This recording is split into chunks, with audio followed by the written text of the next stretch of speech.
YouTube channel exam mount को subscribe कीजिए, bell icon दबाइए, ऑल पे क्लिक कीजिए। दोस्तों, कल से 10th क्लास के एग्जाम स्टार्ट हो रहे हैं। कल एसएसटी का पेपर है और फिर 30 तारीख को दोस्तों अपने पास जो एग्जाम है वो मैथ का है। तो आप सभी लोगों को एग्जाम माउंट टीम की ओर से बहुत बहुत बेस्ट ऑफ लक कि आपका एग्जाम बहुत बहुत अच्छा हो, आपको ज्यादा से ज्यादा नंबर प्राप्त हो। आपने जैसी तैयारी की है उसी के अकॉर्डिंग पेपर आपको मिले ताकि आप पेपर करने में कम समय लगाएं। आपके पढ़े हुए पेपर में क्वेश्चन आए, ऐसी मैं भगवान से प्रार्थना कर रहा हूं। आपको ज्यादा से ज्यादा नंबर प्राप्त हो, ऐसी मैं भगवान से प्रार्थना कर रहा हूं।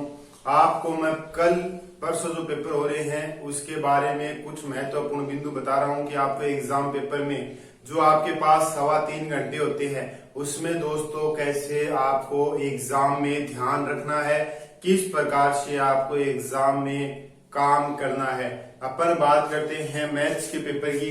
तो दोस्तों अपने पास जो 10th क्लास का मैथ्स का पेपर है 30 जून को, उसके लिए क्या सावधानी रखें। आपके पास टोटल 30 क्वेश्चन आएंगे दोस्तों एग्जाम में।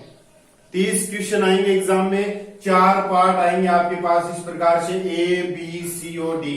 आप पेपर में जो भी क्वेश्चन करे तो कई बच्चे क्या करते हैं दोस्तों, जो एग्जाम में क्वेश्चन दिया हुआ रहता है वो कॉपी में नोट करते हैं और फिर इसका सॉल्यूशन स्टार्ट करते हैं, मतलब उस क्वेश्चन का सॉल्यूशन वो स्टार्ट करते हैं। आप जो बुक में पेपर के अंदर जो आपको क्वेश्चन दे रखा है वो बुकलेट कॉपी के अंदर आपको नहीं लिखना है, आंसर शीट वाले पेज के रूप में या पेज पे आपको नहीं लिखना है दोस्तों। आप जो क्वेश्चन लिख रहे हो उसका क्रमांक लिखोगे। सबसे पहले आपने यदि पेपर में 5 नंबर का क्वेश्चन लिखा है तो आप आंसर लिखोगे 5 नंबर का। जो भी आप सवाल कर रहे हो मैथ में आप ये लिखोगे दिया हुआ,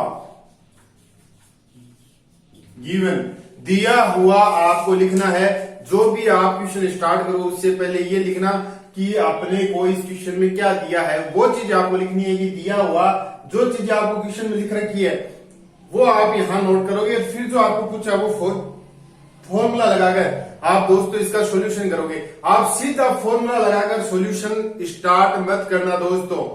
सीधा आप सॉल्यूशन सीधा फॉर्मूला लगा दिया आपने, an बराबर a plus n minus 1 into D, तो आप ऐसा काम सीधा मत करना। सबसे पहले आप लिखना कि दिया हुआ है आपको a दे रखा है, प्रारंभिक पद आपको डी सार्वंतर दे रखा है तो वो मान रखोगे, आपको एन दे रखा है पदों की संख्या तो वो रखोगे, और जो आपको पूछा है वो क्वेश्चन मार्क लगा देना कि अपने को ए एन का मान अंतिम पद पूछा है। आप कोई भी क्वेश्चन मैथ में स्टार्ट करोगे तो सबसे पहले आपको जो दिया हुआ है गिवन दैट वो लिखना है। उसके बाद में आपको जो पूछा है वो बताना है कि ये पूछा है अपने को, और फिर आप फॉर्मूला अप्लाई कर सॉल्यूशन करना। सीधा फॉर्मूला लिखकर आप क्वेश्चन में वैल्यू पुट मत करना फॉर्मूले में क्वेश्चन। पहली बात तो ये। दूसरी बात, आप यदि पेपर करो तो सबसे पहले जो आपको अच्छे से क्वेश्चन आ रहे हैं उन क्वेश्चनों को पहले अटेंड करना आप लोग। कई बच्चे क्या करते हैं कि जैसे 30 नंबर तक 3 क्वेश्चन कर दिए, उसके बाद में पहला कर लिया, दूसरा कर लिया, तीसरा कर लिया, फिर उनको 3-4 प्रश्न नहीं आए, चौथा क्वेश्चन नहीं आया, तो वो क्या करते हैं बीच में पैराग्राफ छोड़ देते हैं, बीच में स्पेस छोड़ देते हैं कॉपी के अंदर और फिर 5वां नंबर का स्टार्ट करते हैं। तो आप ये गैप मत छोड़ना दोस्तों। कॉपी में आप यदि कोई क्वेश्चन आपको नहीं आ रहा तो आप एक बार वो क्वेश्चन को ना तो नोट करें ना ही उसको अटेम्प्ट करें। जस्ट उससे जो भी आगे वाला आपको क्वेश्चन आ रहा है, जो भी नेक्स्ट क्वेश्चन आपको आ रहा है वो क्वेश्चन आप स्टार्ट करोगे। बीच में स्पेस नहीं दोगे पेपर में, बीच में कॉपी के अंदर किसी भी क्वेश्चन में आप ब्लैंक नहीं छोड़ोगे। आपको आता है तो करो, नहीं आता तो वो क्वेश्चन छोड़ के नेक्स्ट वाला क्वेश्चन स्टार्ट कर दो करना। ये आपको एक बात ध्यान रखनी है। एक बात और, आप जो भी क्वेश्चन स्टार्ट करो तो उसके जो क्रमांक है वो आप आराम से बड़े अक्षरों में लिखना दोस्तों। बड़े अक्षरों का मतलब आपने 10 नंबर का क्वेश्चन किया है तो आपको 10 नंबर बड़े बड़े लिखना है, आपने 15 का किया तो 15 का लिखना है, ताकि एग्जामिनर को पता रहे कि आपने कौन सा क्वेश्चन कहाँ किया है।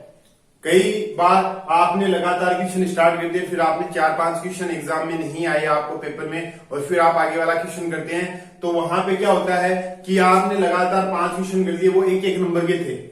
उसके बाद में आपने 11 नंबर का क्वेश्चन स्टार्ट कर दिया तो 2 नंबर का था। तो एग्जामिनर पे यदि ये आपने मोटे अक्षरों में, बड़े अक्षरों में बड़ा बड़ा साफ लिखा है तो एग्जामिनर को पता चल जाएगा कि ये 2 क्वेश्चन नंबर का था क्वेश्चन।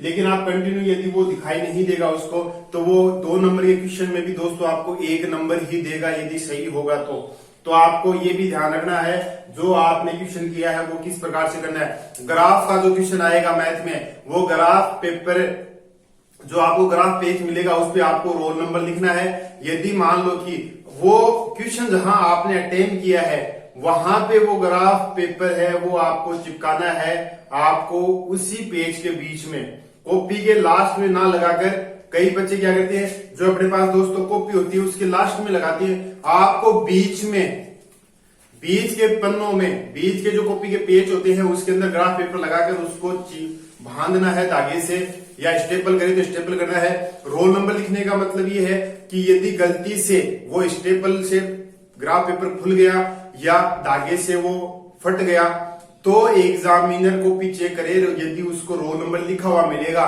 तो उसको ये पता रहेगा कि ये ग्राफ पेपर किस स्टूडेंट का है, किस रोल नंबर के बच्चे का है। तो आपको ये खास सावधानी बरतनी है दोस्तों, ध्यान रखना है। 6 नंबर का ग्राफ है तो अपन ऐसे नंबर नहीं जाने देंगे, पैमाने का खास ध्यान रखना है। और जो भी आप मैथ में क्वेश्चन करें उसके साथ में लास्ट में आंसर लिखना। जो भी आपके पास आंसर आ रहा है 513 तो आप आंसर लिख के आना है, आंसर लिखना, ताकि उसको पता रहे कि क्वेश्चन अपना वो कंप्लीट हो चुका है, अपन ने आंसर वो फाइंड आउट कर दिया है, आंसर को प्राप्त कर लिया है। आपके पास यदि मात्रक रहेगा तो आप मात्रक भी लिखोगे, मीटर है कि किलोमीटर है कि सेंटीमीटर है, जो भी आपको यूनिट दे रखी है वो भी आप एग्जाम में लिखोगे, क्योंकि यहाँ पर 1 नंबर आधा नंबर कटने का चांसेस रहता है। आप आंसर लिख के कंप्लीट करना। यदि आप सॉल्यूशन को ब्रैकेट बॉक्स में डाल सकते हो आंसर को, तो आप बॉक्स में भी इसको लिख सकते हो, ताकि एग्जामिनर का ध्यान है वो सारा का सारा इस आंसर पे जाने पे उसको पता चल जाएगा कि ये क्वेश्चन का आंसर ये सही है और इस बच्चे ने कंप्लीट क्वेश्चन किया है, तो आपको कंप्लीट नंबर मिलेंगे।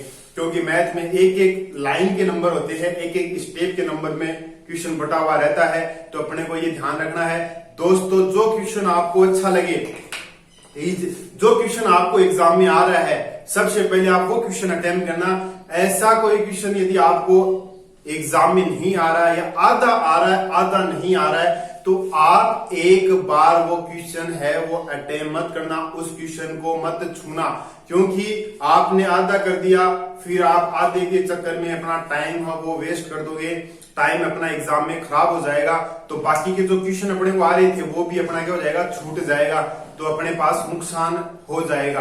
तो सबसे पहले अपने को वो क्वेश्चन अटेम्प्ट करने हैं जो इजी है या आपको आते हैं। इजी का मतलब ये है आपको आते हैं, आप कंप्लीट वो क्वेश्चन अटेम्प्ट कर सकते हो, पूरा आता है तो वो क्वेश्चन आप अटेम्प्ट करो, आधा अधूरा क्वेश्चन आप अटेम्प्ट नहीं करोगे, ताकि आपको ज्यादा से ज्यादा फायदा मिले एग्जाम में।